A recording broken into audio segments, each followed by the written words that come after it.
Hello, everyone, and welcome to the CFO Insider.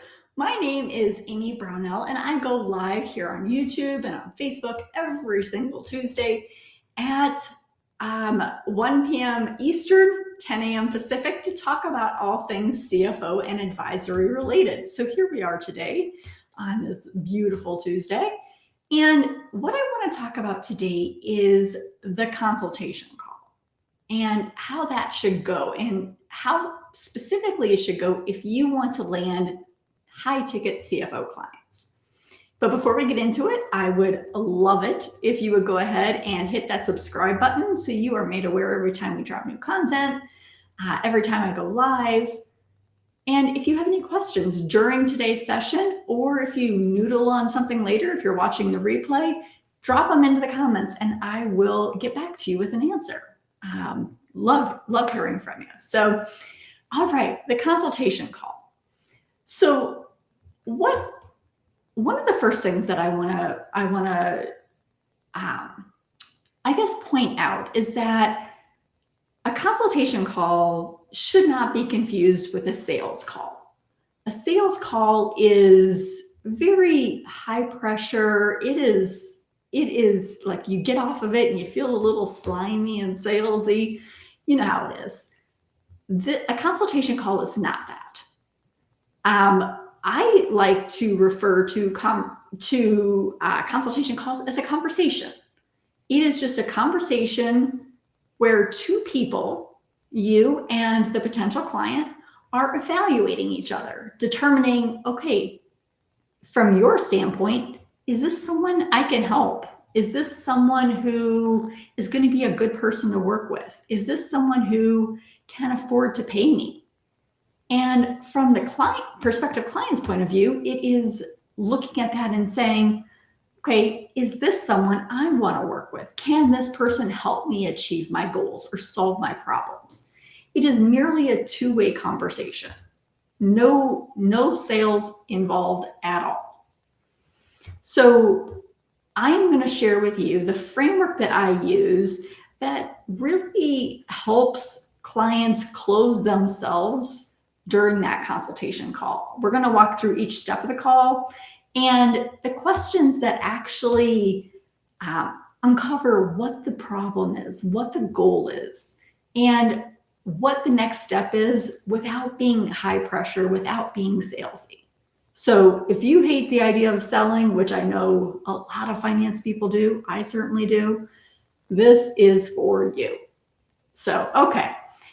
So what do most people get wrong about the consultation call? Well, a lot of people come into it feeling very, very nervous. And I get it. I am not a person who loves talking to people. That said, it is a skill that can be learned. You can get more comfortable by doing it.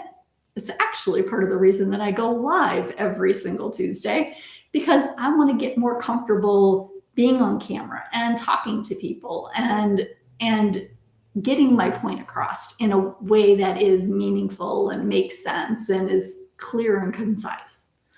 So what I don't want you to do is look at it like this high pressure situation that a lot of people who are just fearful of the call take that viewpoint. It is absolutely not that. It is strictly a conversation between two people who are ideally looking to work together to reach a mutual goal. That's it. So that is one of the things that a lot of people get wrong about the consultation call. The other thing is that a lot of people are afraid to ask questions.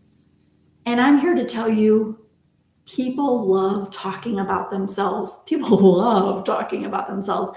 And if you can have that conversation in a way that organically happens, that you're not asking a bunch of questions, but you're asking leading questions, or you're asking why. We're going to talk more about why here in a minute. That is the key to the call. So like I said, the real job of the consultation call is for both sides to evaluate each other. Are we a good fit to work together? We're not talking about a pitch.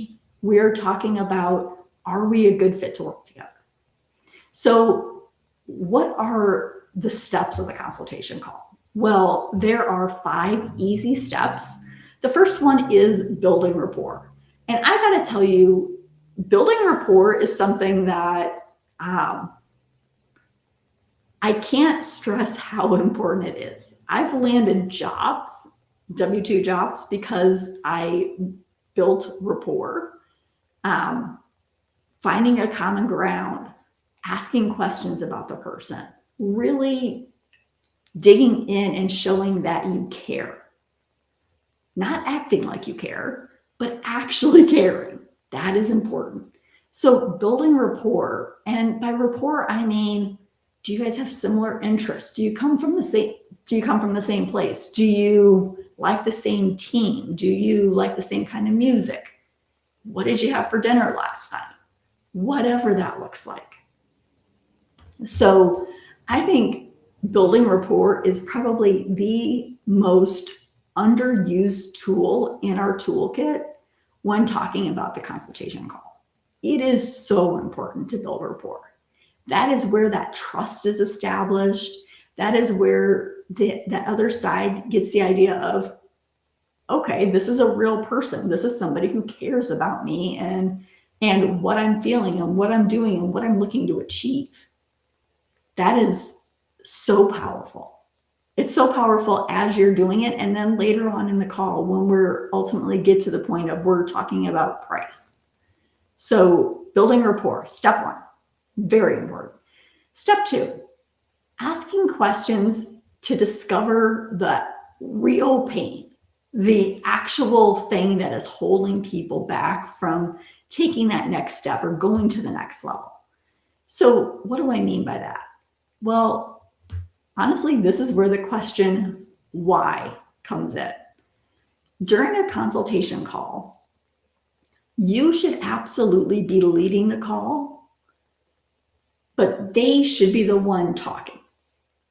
So you lead by asking questions, by asking the next logical question, but then they are actually the ones who are answering, and it's them who's really talking, making the majority of the conversation on the call. So what I have found is that if you just keep asking the question, why, that will ultimately give you an idea of what the real problem is or what the real goal is. And I say that for this reason.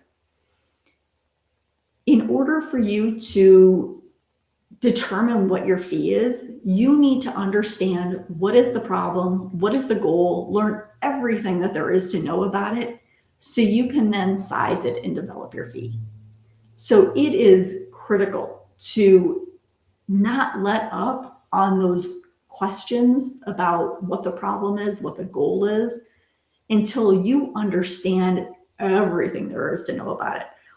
What is it? Why does it exist? What have they done to try to fix it themselves? Why hasn't that worked? What resources, what time have they put into it? So really understanding, okay, this is the problem. The other thing I want to point out here is a lot of people, when you ask them, okay, what's going on? Why did you call me today? A lot of times what people do is give you a symptom of the problem. So they don't actually tell you what the problem is, but they tell you a symptom of the problem. So for example, they say something like, okay, well, I haven't been able to make good decisions in my business. So you ask, okay, well, why is that? Well, I get reports, but I don't know if the reports are any good. I don't know if they're accurate. Okay, what makes you think that they're not accurate? Well, I don't know. I just hired this bookkeeper and I'm not sure if they're doing it right, but I don't know. I'm not a bookkeeper. I don't know. I just wonder. Okay, well, what about the financial statements makes you wonder? And do you have that faith in that bookkeeper? Well, no, they seem to be doing a good job. I just don't know. I have no way to check it. Okay. All right. Well, what number in particular stands out to you as something that could potentially be an issue? So see how I just keep asking why every answer they give me is a symptom of the problem. It isn't until I get to perhaps the why question on the fifth or sixth or 10th go around that that person actually says, oh, you know what? The problem is my gross margin. Like, I feel like it's too low because I've done similar work in the past, and it really, what I've seen is typically higher. So I'm thinking that there might be something wrong with the financials. Okay, now you got something to work with. Now you got a problem. Now you need to ask some questions around, okay, is this an accuracy problem, or is this it? Like, hey, the number is there, but it's incorrect. Or, hey, is the number correct, but the business isn't performing? So you see how I did that? Keep asking that question, why? The next step, step 3, is helping them articulate the cost of the problem. And when I say the cost of the problem, I'm talking about, excuse me, I'm talking about from a time and a money standpoint. So also, I guess opportunity would be one of those. So are we spending time doing this when we should be doing something else? Or in my earlier example, our P&L says that gross margin should be 20%, but we know that we've done this before, and what we've seen is that it's typically around 30. So asking them leading questions to help them size the problem. Okay, well, what is your gross margin now in your P&L? 20%. Okay, what is the P&L? What should the P&L say? What is a typical gross margin for a business like this? Well, based on what I've seen, 30%.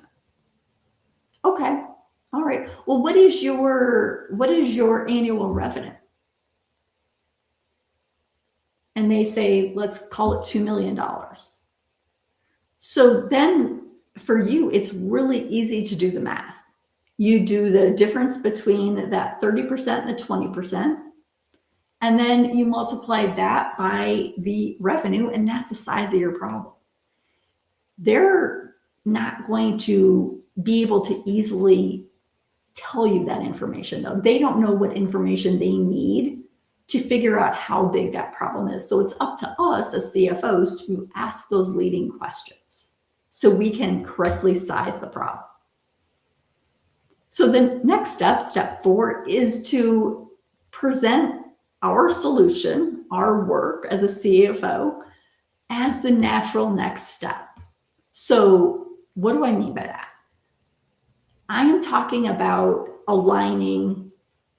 You have gotten a lot of information during this consultation call. You know all about their problem. You know all about if it's a goal. You know about that. You know how much it's costing them.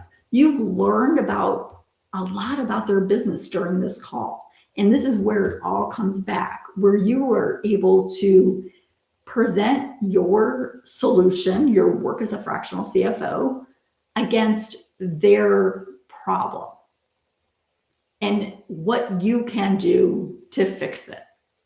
So it is really about positioning yourself as a solution to their problem.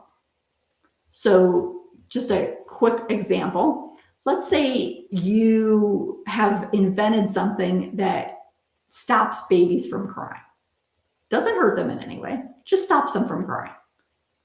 Well, when you're doing marketing for your for your device that helps babies stop crying, you're going to want to tie that back into parents who are tired of being up all night because their kid is crying. You're going to want to take that problem and drop in, here's the solution to your problem. And then the fifth step is getting a clear yes or no, or at least a defined next step. So once you have presented your solution and you've presented your offer, so offer, solution, price, all kind of intertwined there, then it's an easy, like, okay, is this something that would work for you? Is this something that your business needs to get to the next step? Is this something that your business would find powerful, solving this problem, achieving this goal?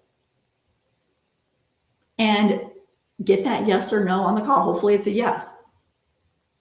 I'll tell you, I saw a stat not too long ago, 62% of people who are offered CFO services, who are qualified, they have a problem, they can afford to pay us, say yes, 62%. So I would tell you this, if for whatever reason, they either say no, or they're saying, I'm unsure, I don't really know, I need to think about it, there's something else going on. And that is your trigger to ask some more questions. Okay, well, what do you need to still think about? What's still kind of unclear to you? And again, we're not doing this in a pushy, salesy kind of way. We are asking genuine questions to help us understand what their problem is, and if they have an issue, or if they're not ready to move forward, why is that? Maybe we were unclear about something and we need to rectify that before they'll say yes. So those are the 5 steps of the consultation call. So the other thing I want to point out to you is practice. Practice, practice, practice. This isn't stuff that just rolls off of your tongue. It is something that takes practice. And as you practice, you'll get better and better and better. Just like when I did my first YouTube live, I was horrible, but I've gotten better because I've practiced it. So I urge you, practice. So that is it for today's call. If you have any questions or comments, be sure to drop them into the chat. I will get those answered for you.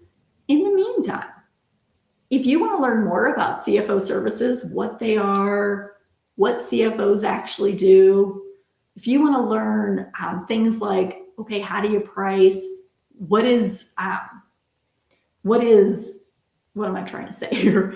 How to find and land clients, things like that. I would encourage you to join my upcoming challenge. It happens on Saturday. And the link to register is in the description of this video. It's gamechangerchallenge.com/register-1day. So again, gamechangerchallenge.com/register-1day, and sign up. Have a listen. See if it's for you. Very well could be. All right. You guys have a wonderful, wonderful week, and I will see you back here next week, same time, same place, for another edition of the CFO Insider. Have a good one.